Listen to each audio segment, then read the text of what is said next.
Ele foi responsável por um dos investimentos empresariais de maior sucesso nos Estados Unidos. Há muito tempo atrás, um golpe no mundo financeiro foi criado e vem sendo utilizado frequentemente no Brasil, tirando dinheiro de várias pessoas.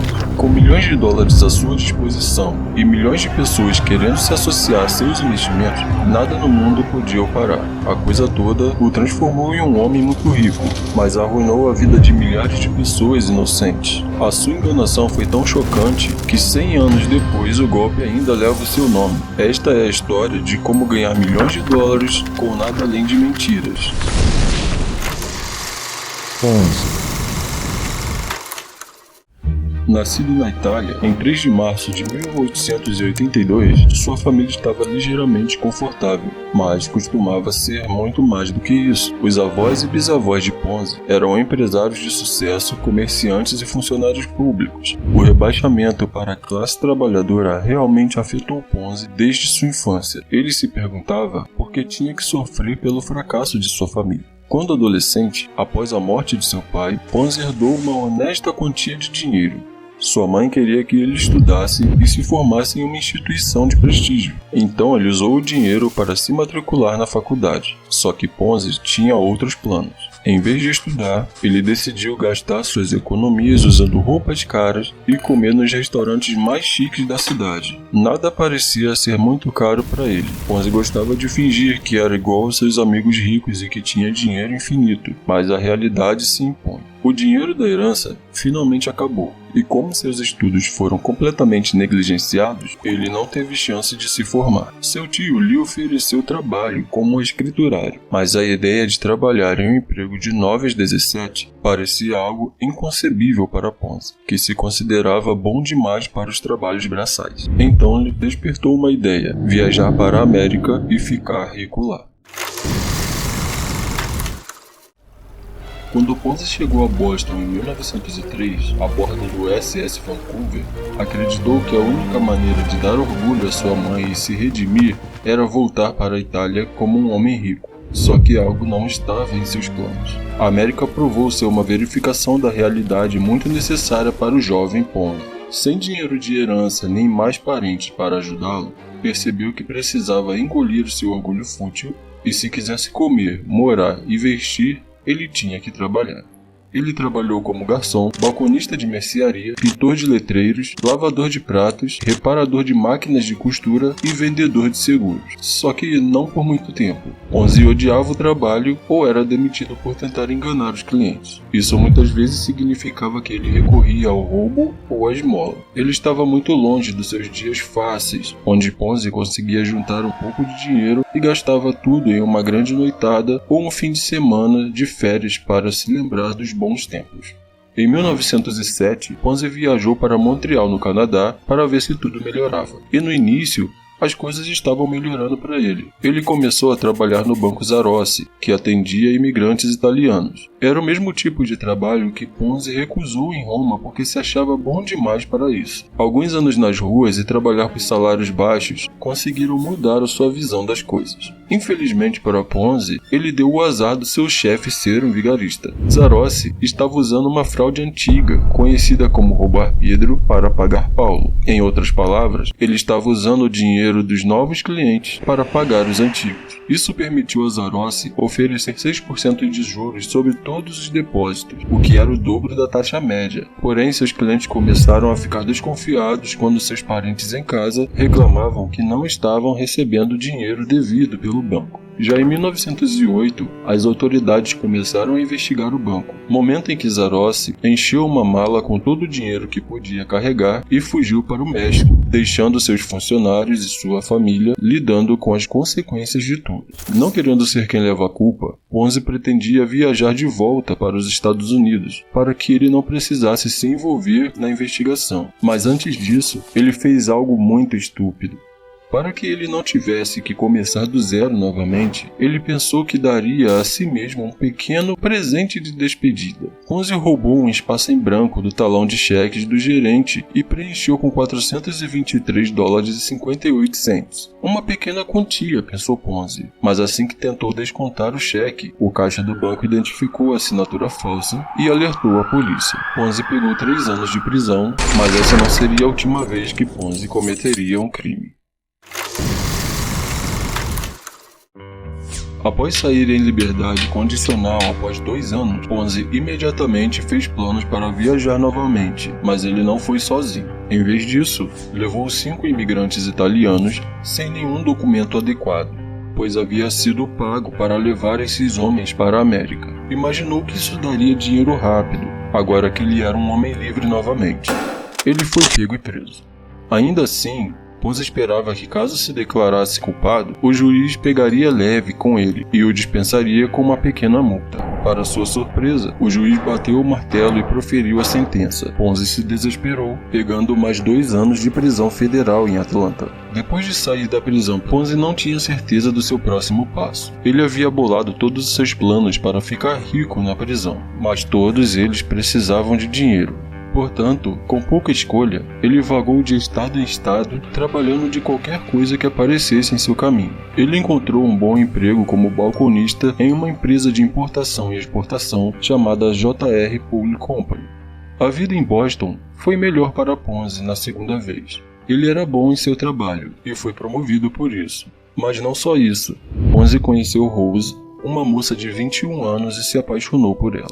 A primeira vez que conversaram, Ponzi estava tão nervoso que ele mal conseguia juntar 2 palavras. Felizmente para ele, o sentimento era mútuo. Os dois se casaram no início de 1918. Embora Rose estivesse contente com a vida simples, Ponzi queria uma vida muito mais ambiciosa.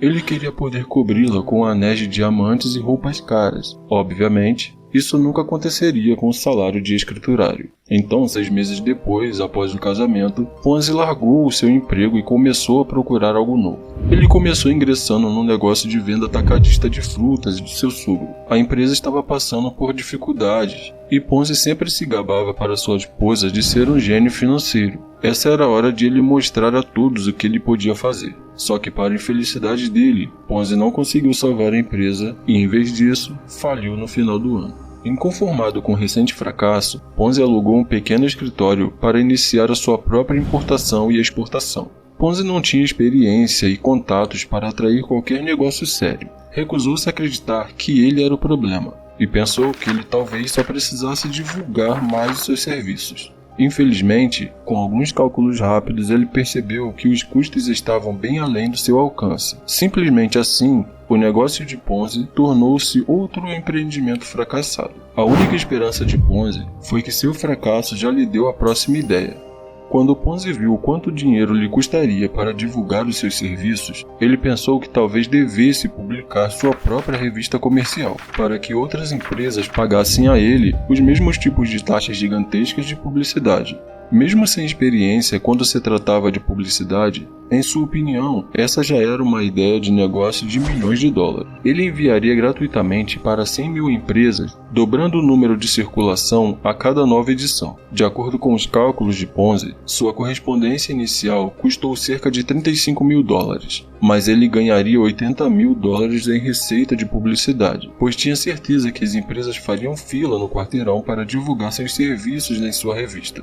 Certo do sucesso, Ponzi alugou um escritório muito maior e contratou 3 funcionários. E então ele começou a escrever para os investidores e empresários sobre a possibilidade de se envolver na primeira edição do Guia Trader. E então, ninguém se importava com a sua pequena e obscura revista comercial e certamente não estavam dispostos a pagar suas taxas exorbitantes. Quando Ponzi foi ao banco local para conseguir um empréstimo porque estava quase sem dinheiro, ele recebeu outra dura dose de realidade, quando o presidente do banco recusou imediatamente o seu pedido, dizendo que preferia fechar a conta de Ponzi do que lhe emprestar um único dólar.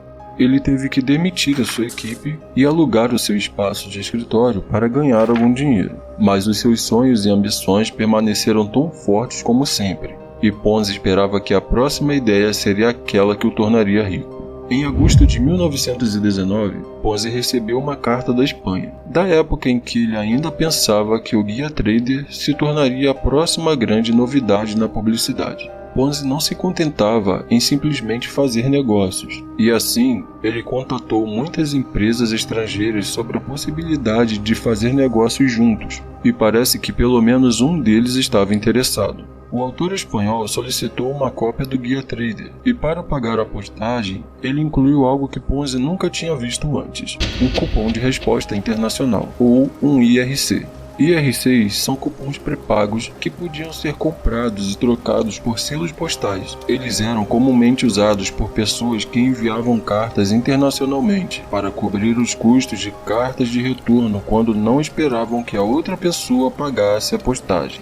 Mas para Ponzi, eles foram uma fonte de inspiração e estava prestes a mudar sua vida para sempre. Anos antes, Ponzi aprendeu sobre o conceito de arbitragem.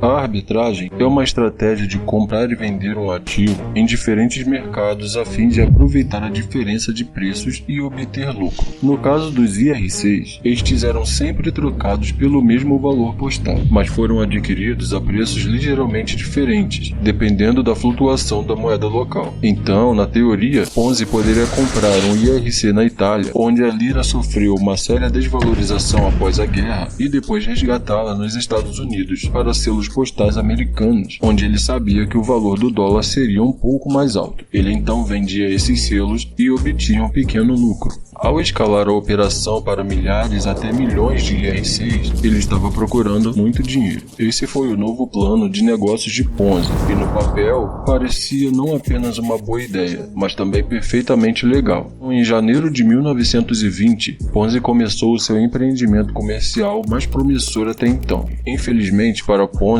a realidade veio para esmagar suas esperanças e sonhos. A verdade é que lucros da arbitragem dos IRCs eram tão pequenos que não compensavam os custos de envio dos IRCs de um país para o outro. Literalmente não havia IRC suficiente em todo o mundo para sustentar o tipo de operação que Ponzi estava imaginando, e ainda assim ele se recusou a abandonar a sua ideia.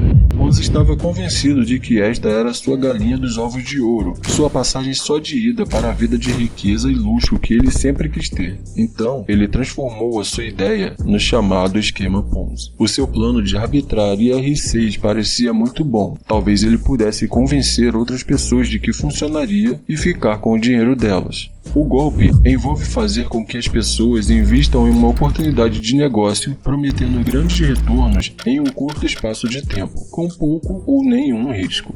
Em vez disso, o fraudador guarda a maior parte para si, ao mesmo tempo que dá parte dos lucros para os investidores anteriores. Quando estes primeiros investidores obtêm retornos tão elevados, a maioria deles concorda em reinvestir seus lucros no negócio para ganhar ainda mais dinheiro. É um sistema muito simples, mas eficaz, que se aproveita da ganância e da ingenuidade financeira das pessoas, mas requer um fluxo constante de novos entrantes no esquema fraudulento.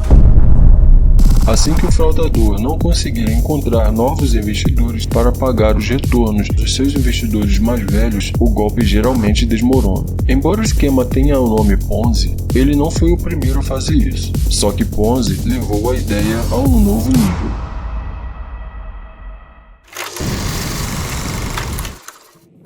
Usando seu sistema, Ponzi ofereceu aos investidores um retorno surpreendente de 50% em 45 dias, ou um retorno de 100% em 90 dias. Ele afirmou ter uma vasta rede de agentes em todo o mundo que compravam IRCs a granel e os enviavam para os Estados Unidos. Se pressionado por quaisquer detalhes sobre sua operação, Ponzi se recusaria a divulgar qualquer informação, simplesmente alegando que não poderia compartilhar todos os detalhes, pois poderia ajudar sua concorrência. A maioria dos bancos, empresas e investidores sérios ficaram longe de Ponzi. Quase todo mundo que sabia alguma coisa sobre finanças poderia dizer que era impossível para Ponzi cumprir as suas promessas, mas eles não eram aqueles que Ponzi visou. Ele queria as pessoas que eram iguais a ele, porque estavam sempre em busca da melhor forma de enriquecer rapidamente. Isso significava que ele buscava pessoas com pouca educação financeira, muitas vezes pessoas que necessitam desesperadamente de dinheiro rápido.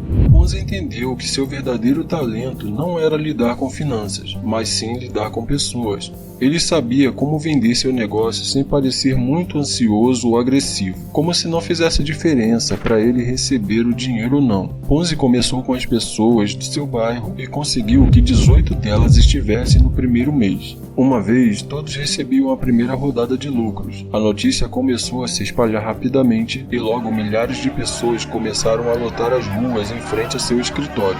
Mês após mês, Ponzi ganhou cada vez mais clientes, arrecadando mais de $250 mil por dia no pico de sua operação. O Boston Post o saudou como um gênio financeiro, o que lhe deu ainda mais credibilidade, portanto, mais investidores.